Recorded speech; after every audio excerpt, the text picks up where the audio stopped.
Hello everyone, welcome back to learn with Mansi. हमारी all India bar exam की previous year question series में आज हम नया टॉपिक स्टार्ट करने जा रहे हैं, that is public interest litigation PIL. इससे एग्जाम में 4 क्वेश्चंस आते हैं, सो डोंट मिस आउट। ये पार्ट 1 है, इसके अलावा एक पार्ट और आएगा and will be done with it. ठीक है, इससे पहले हम फैमिली लॉ, एडवोकेट्स एक्ट और कॉन्स्टिट्यूशनल लॉ डिटेल में डिस्कस कर चुके हैं, which turns into about 20 questions of your exam.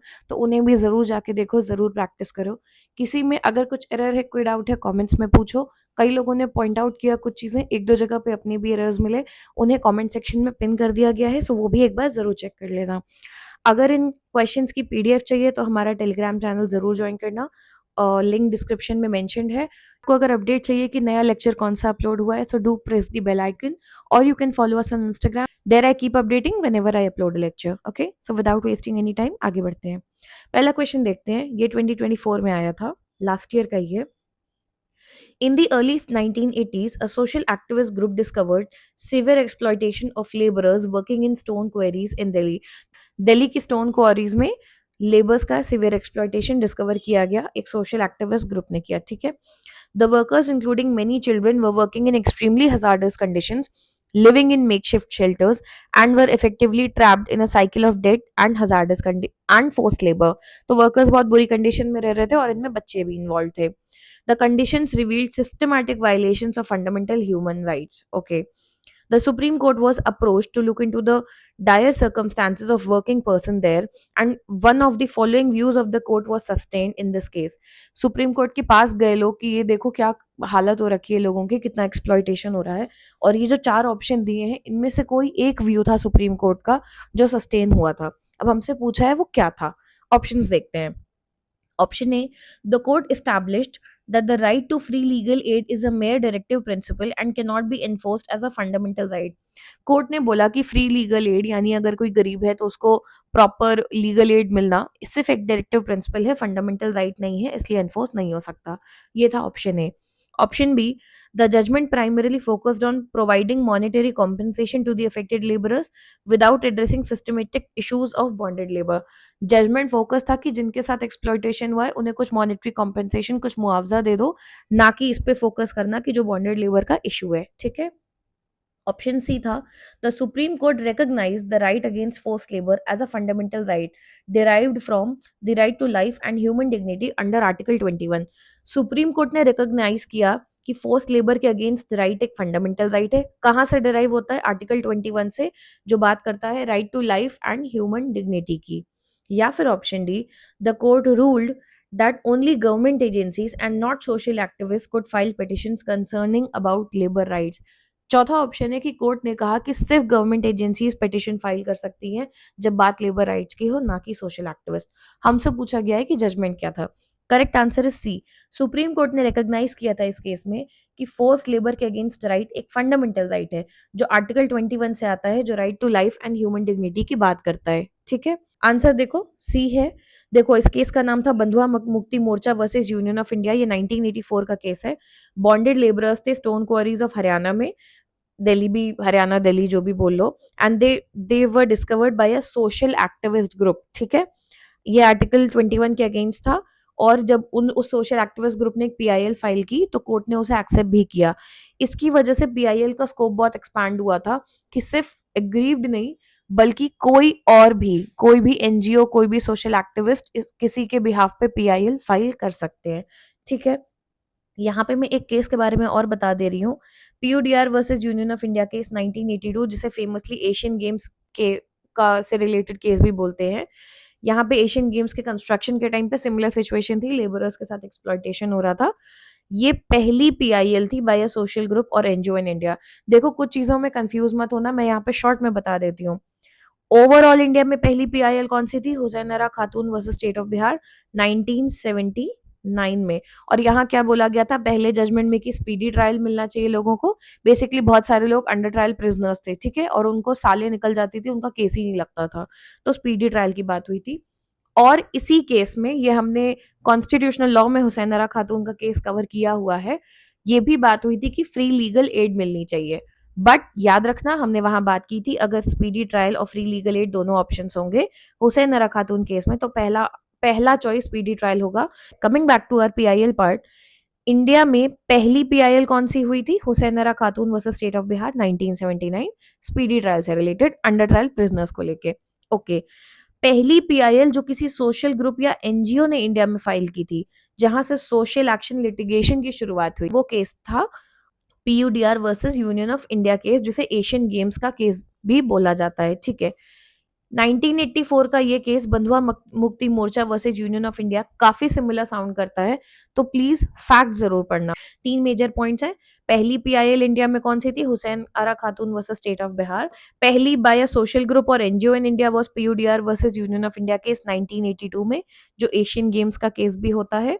And 1984 में बंधुआ Mukti Morcha versus union of India था, जो बॉन्डेड लेबरर्स स्टोन क्वारीज में थे, हरियाणा या दिल्ली जो भी बोल लो उसको लेके। आगे बढ़ते हैं। नेक्स्ट क्वेश्चन है, in which case a prison inmate sent a letter to the Supreme Court describing physical torture which became a pioneer, pioneer मतलब पहला, in public interest litigation, though the court later abandon the practice of considering letters. किसी एक case में हुआ था कि jail से चिट्ठी भेजी गई कोर्ट को कि देखिए यहाँ पे कैसा फिजिकल टॉर्चर हो रहा है जेल में लोगों के साथ, तो उसको पब्लिक इंटरेस्ट लिटिगेशन में सुप्रीम कोर्ट ने एज अ पिटिशन कंसिडर किया, एक लेटर को एज अ पिटिशन कंसिडर किया गया। हालांकि बाद में ये practice of considering letters abandon भी की गई और बहुत ज्यादा रिस्ट्रिक्ट की गई ताकि इसका मिसयूज ना हो। पूछा जा रहा है वो कौन सा केस है? ऑप्शन है हुसैन आरा खातून versus Bihar case, Sunil Batra versus Delhi administration, मुक्ति Morcha versus union of India, या फिर डी नरसिम्हा राव केस। देखो ये केस हम बात कर चुके हैं, ये आपको पता है, इससे रिलेटेड नहीं है। मुक्ति मोर्चा हमने जस्ट अभी डिस्कस किया, ये भी इससे रिलेटेड नहीं है। Answer is option B, Sunil Batra versus Delhi administration. 1978 का केस है। एक प्रिजनर ने दूसरे के बिहाफ पे लेटर लिखा सुप्रीम कोर्ट को कि उसकी बुरी कंडीशन बताते हुए, सुप्रीम कोर्ट ने इसे as a writ petition consider किया अंडर आर्टिकल 32 और गाइडलाइंस इशू की थी। ठीक है, this was a milestone in epistolary jurisdiction कि लेटर्स भी और पोस्टकार्ड्स भी एक्सेप्ट किए जाएंगे एज पिटिशंस फंडामेंटल राइट को प्रोटेक्ट करने के लिए। ठीक है, हालांकि लेटर इसे लिमिट कर दिया गया। नेक्स्ट क्वेश्चन देखते हैं। Read the given statement and choose the correct option. दो स्टेटमेंट दिए हैं, करेक्ट ऑप्शन बता। पहला स्टेटमेंट क्या है? In PIL cases the court plays a passive role similar to traditional cases. Passive किसे बोलते हैं? एक्टिव पैसिव आपने पढ़ा होगा। एक्टिव मतलब बहुत उत्सुकता से एक्टिवली उस प्रोसेस में पार्ट लेना, खुद से भी कुछ इनपुट देना। पैसिव मतलब पीछे बैठ के देखने टाइप का केस। ठीक है, statement two, PIL is primarily focused on individual dispute. Statement two कहता है कि PIL mostly individual personal cases को लेके, एक अकेले इंसान से जुड़े हुए केसेस को लेके होती है। हमसे पूछा गया ऑप्शन ए बोथ स्टेटमेंट सही है, option B statement 1 is true, option C statement 2 is true, या फिर option D both statements are false. The correct answer is D, both statements are false. देखो पीआईएल केसेस में court passive role नहीं play करता, बहुत active role play करता है। ठीक है, कई बार तो वो सुओ मोटो मतलब अपने आप से भी कॉग्निजेंस ले लेता है केसेस के। ठीक है, तो ये गलत हो गया। Statement two, PIL is primarily focused on individual dispute, से तो एकदम उल्टा है। पीआईएल इंडिविजुअल डिस्प्यूट्स के लिए आप कर ही नहीं सकते, एक्चुअली वो पब्लिक डिस्प्यूट्स के लिए होता है, पब्लिक के भले के लिए। तो दोनों स्टेटमेंट्स गलत हैं। ठीक है, आगे बढ़ते हैं। Next question is given below are two statements. एक असर्शन है और एक रीजन है। एक आपको स्टेटमेंट दी है और एक उसकी एक्सप्लेनेशन दी है, रीजनिंग दी है। ठीक है, उससे रिलेटेड आपको आंसर देना है। Assertion is the concept of locus standi is relaxed in PIL cases. Locus standi होता क्या है? It means that only the affected person can approach the court. इसका मतलब होता है जिसको प्रॉब्लम है वही कोर्ट के पास जाएगा, इसको बोलते हैं locus standi। तो assertion में बोला गया कि concept of locus standi is relaxed in PIL cases, वहां पे थोड़ा रिलैक्स होता है। रीजनिंग क्या दी गई है? रीजन है PIL allows any public spirited person to approach the court on behalf of those who cannot represent themselves. Reason दिया गया है कि देखो ऊपर जो हमने बोला कि लोकस स्टैंडाई पीआईएल केसेस में रिलैक्स्ड होता है, वो इसलिए क्योंकि पीआईएल किसी भी पब्लिक स्पिरिटेड पर्सन जो कि मतलब पब्लिक के भले के लिए काम करता है या लोगों के बारे में केयर करता है, उसको हक देता है कि वो कोर्ट के पास जा सके उनके बिहाफ पे जो अपने आप को रिप्रेजेंट नहीं कर पा रहे हैं। ठीक है, अब इन दो स्टेटमेंट्स के कॉन्टेक्स्ट में आपको बताना है। Both A and R true and R is the correct explanation of A. दोनों सही है और आर सही एक्सप्लेनेशन है ए का। बी, दोनों ट्रू है but R is not the correct explanation of A. या फिर option C, A is true R is false, या फिर option D, A is false and R is true. Correct answer is option A, both A and R true and R is the correct explanation.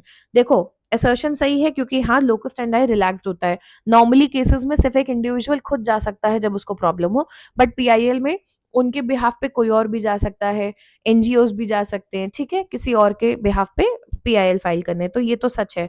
और second में भी बोला है कि हाँ, कोई पब्लिक स्पिरिटेड पर्सन कोर्ट के पास जा सकता है उनके लिए जो अपने आप को रिप्रेजेंट नहीं कर पा रहे।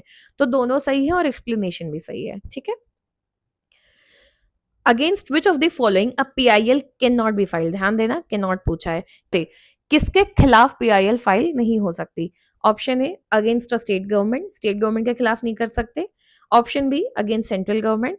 Option C against a private party. या फिर option D against municipal corporation. The correct answer is C, against a private party. अब इसका रीजन यही सुनते जाओ। देखो, आप पीआईएल कहाँ फाइल करते हो? आर्टिकल 32, आर्टिकल 226 में, यहाँ पे सुप्रीम कोर्ट में, यहाँ पे हाई कोर्ट में, ठीक है, जो रेट फाइल यहाँ पे होता है रेमेडीज में। अब देखो, हमें फंडामेंटल राइट्स में क्लियरली बोला गया आर्टिकल 12 में जो स्टेट के अंडर आता है वहां पे आप ये इशू लेके जा सकते हो उनके खिलाफ।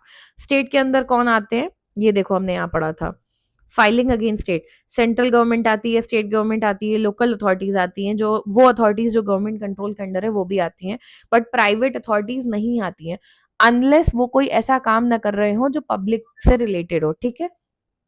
इन general private parties are not a part of the state.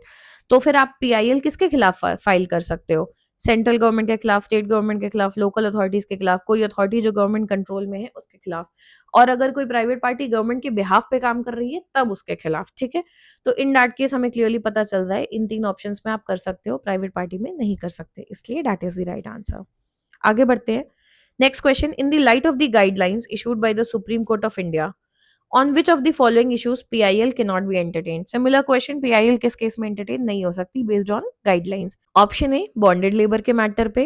Option B petition from jail for premature release. Premature release का मतलब क्या होता है कि आपको सजा 8 साल की हुई है तो आप पिटिशन फाइल कर रहे हो कि प्लीज मुझे 4 साल में ही जाने दो, ठीक है।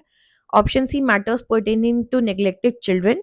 या फिर option D petitions against police for refusing to register a case. इसका करेक्ट आंसर है B, petition from jail for premature release. देखो, बॉन्डेड लेबर मैटर तो हमने अभी पढ़ा था प्रीवियस ईयर क्वेश्चन में, और आपने देखा कि इस पे पीआईएल फाइल हुई है, ठीक है, बल्कि वो पहली थी जो किसी सोशल ग्रुप या एनजीओ ने फाइल की थी। तो आपको इतना तो समझ में आ गया कि ऑप्शन भी तो नहीं हो सकता। देखो, तो प्रीवियस ईयर क्वेश्चन से आपको एलिमिनेशन करने में भी आसानी होती है। तो एक ऑप्शन तो आपका कट गया, 3 बचे। Petition against police for refusing to register a case, आप ये इसमें पीआईएल फाइल कर सकते हो क्योंकि ये पब्लिक राइट है, पब्लिक के खिलाफ जा रहा है, ठीक है, इसमें भी फाइल हो सकती है, तो ये भी ऑप्शन नहीं है। Option C matters pertaining to neglected children, इस केस में भी आप फाइल कर सकते हो, ठीक है।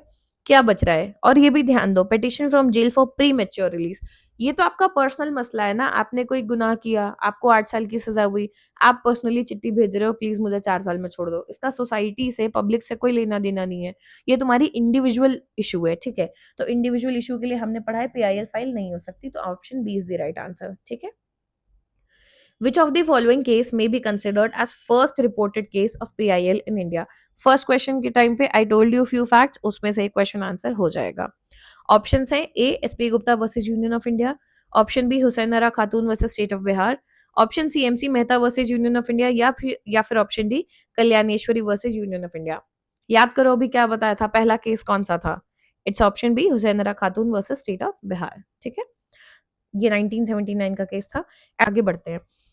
विच of the following categories of cases will not be entertained as PIL? देखो, इस तरह के क्वेश्चन कई बार आ रहे हैं कि किस तरीके के केस पीआईएल में नहीं लिया जाएगा।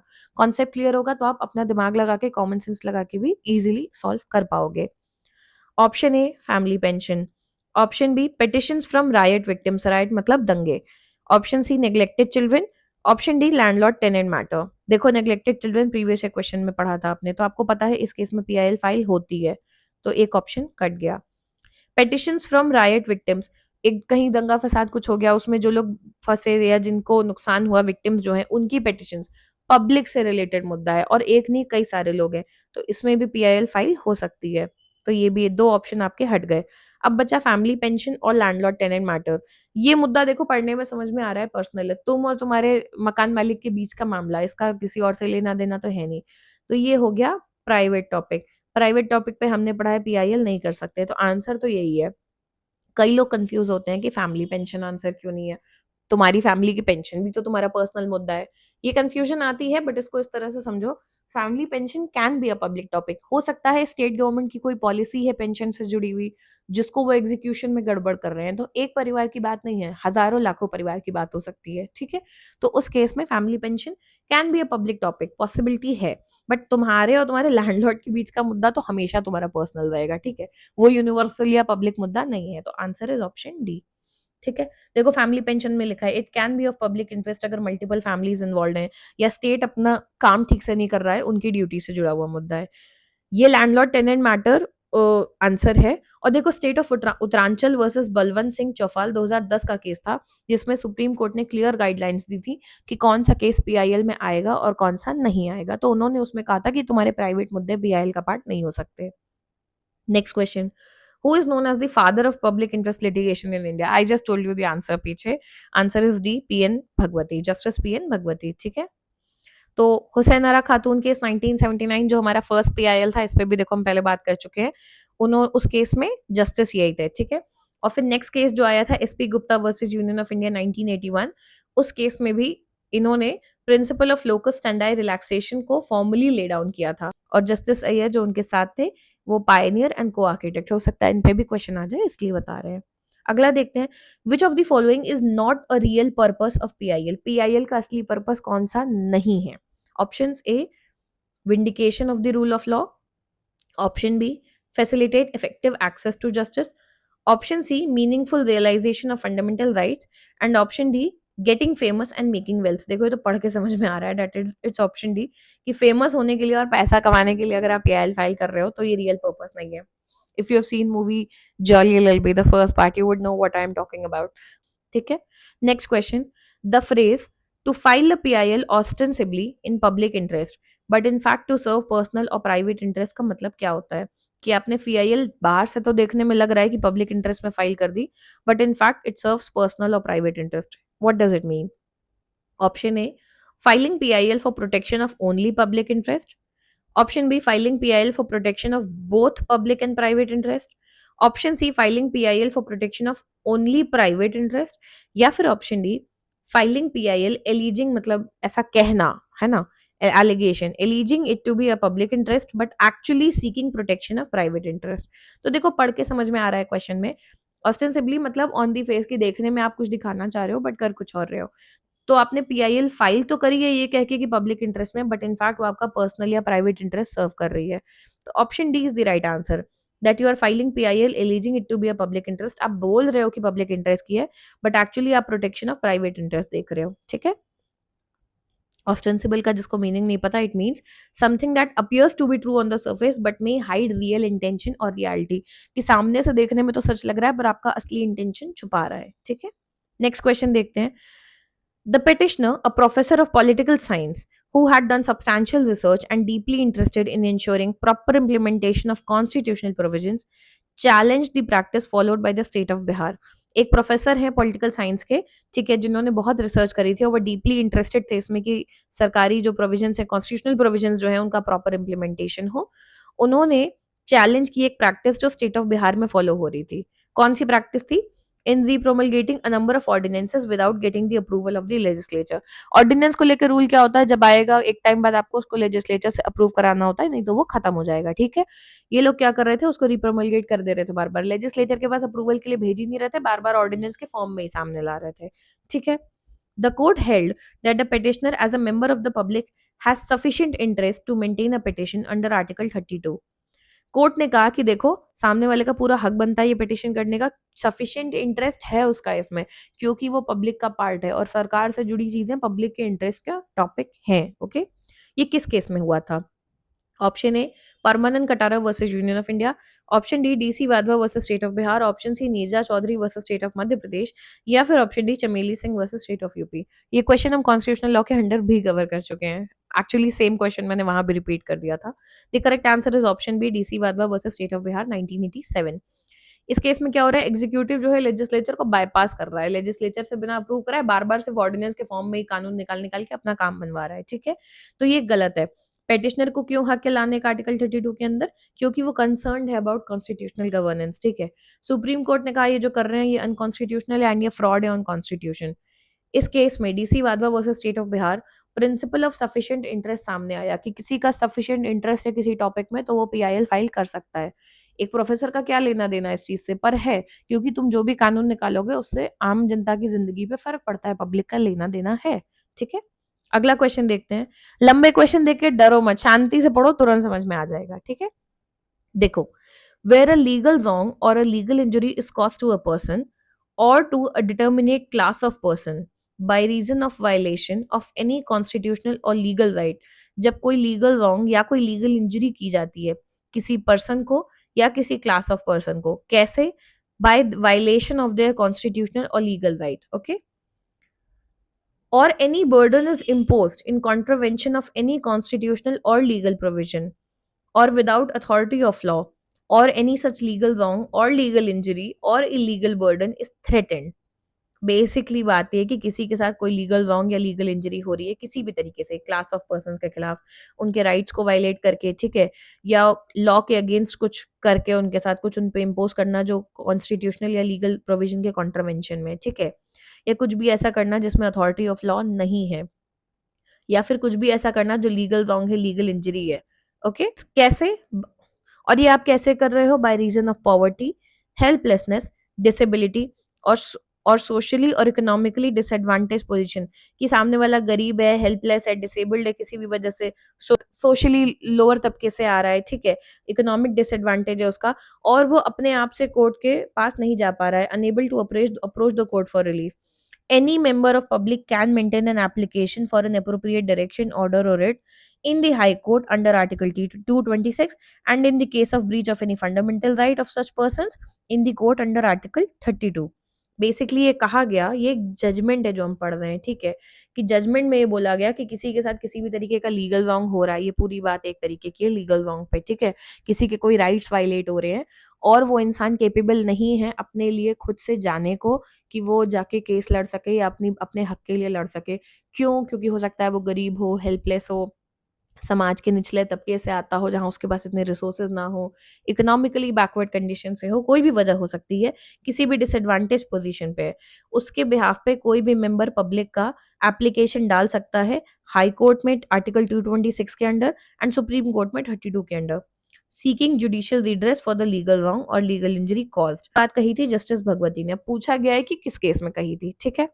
ऑप्शन से केस के people's union for democratic rights versus union of India, पीछे याद होगा पीयूडीआर केस मैंने मेंशन किया था, ये वही है। Option B Ashok Kumar Pande versus state of West Bengal, option C SP Gupta versus union of India, या फिर option D Janata Dal versus H S Chaudhary. Okay, इसका करेक्ट आंसर है C SP Gupta versus union of India, 1981 का जजेस ट्रांसफर केस जो था, बट इस केस में foundation of PIL was laid यहाँ पे and liberalise the concept of locus standi.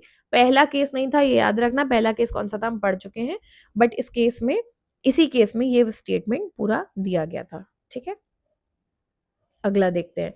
The utility of public interest litigation lies in being, utility कहाँ पे है पीआईएल की, ठीक है, कैसे होगी? A liberalised rules of locus standi, B non adversarial, C procedural requirements are relaxed, या फिर D all of the above. कैसे यूटिलिटी है, कैसे फायदेमंद है पीआईएल? तो इसका आंसर है D all of the above. देखो, ठीक है, नॉन एडवर्सियल अप्रोच का मतलब होता है कोर्ट खुद से भी एक्शन ले सकता है, ठीक है। तो liberalise rules of locus standi हम ये पढ़ चुके हैं, तो ये बात सही है। नॉन एडवर्सियल कोर्ट खुद भी स्टैंड ले सकता है, सुओ मोटो कॉग्निजेंस ले सकता है, ये भी ठीक है। प्रोसीजरल रिक्वायरमेंट थोड़े रिलैक्स्ड होते हैं क्योंकि ऑब्वियसली किसी का पर्सनल इंडिविजुअल केस नहीं है ये, तो answer is D all of the above. Next question देखते हैं। Public interest litigation is applicable for which of the following requirements, कौन सी रिक्वायरमेंट्स हैं उसके लिए, ठीक है। Option A jurisdiction, option B locus standi, option C both A and B, या फिर D none of the above. Answer is C both A and B. Jurisdiction obviously चाहिए कि सुप्रीम कोर्ट का आर्टिकल 32 में, हाई कोर्ट का 226 में, या फिर वो सुओ मोटो कॉग्निजेंस भी ले सकते हैं। एंड लोकस स्टैंडी ऑब्वियसली कि कोई भी आके फाइल कर सकता है दूसरों के बिहाफ पे भी, तो दोनों फैक्टर्स हैं। Next question, which of the following court or tribunal can not entertain PIL, कौन सा कोर्ट या ट्रिब्यूनल पीआईएल एंटरटेन नहीं कर सकता? ऑप्शन है Supreme Court, High Court, central administrative tribunal, या फिर none of the above. 30 second पहले हमने बात की थी कि सुप्रीम कोर्ट आर्टिकल 32 के अंदर कर सकता है, हाई कोर्ट आर्टिकल 226 के अंदर कर सकता है, ये नहीं कर सकते सेंट्रल एडमिनिस्ट्रेटिव ट्रिब्यूनल, ठीक है। तो नन ऑफ द अबव तो वैसे भी नहीं आंसर है, answer is option C central administrative tribunal, ठीक है। आगे बढ़ते हैं। Vishakha versus state of Rajasthan case किस टॉपिक से रिलेटेड है? Option A sexual harassment at work place, option B protection of civil rights, option C uniform civil code या फिर D none of the above. Correct answer is A sexual harassment at work place. Basically ये एक case था जहाँ पे एक lady ने ये चाइल्ड मैरिज को लेके अपोज किया था, तो उसको मतलब बहुत ज़्यादा सेक्सुअल हरासमेंट हुआ था एंड परेशान किया गया था, ठीक है। तो इस केस में guidelines were laid down to prevent sexual harassment at work place, जिनको बोलते थे विशाखा गाइडलाइंस। एंड बाद में आपने पॉश कमिटी सुनी होंगी ऑफिस में और हर जगह। पॉश एक्ट 2013 इन्हीं गाइडलाइंस के बेसिस पे बाद में आया था, ठीक है। We are done with our part 1। एक पार्ट 2 और आएगा and will be done with PIL. वो आज ही रात तक अपलोड हो जाएगा। सो आज में will be done with PIL, ठीक है। So technically we are kind of done for 25 to 26 questions once we are done with part 2. आज रात तक अपलोड हो जाएगा, ज़रूर देखना।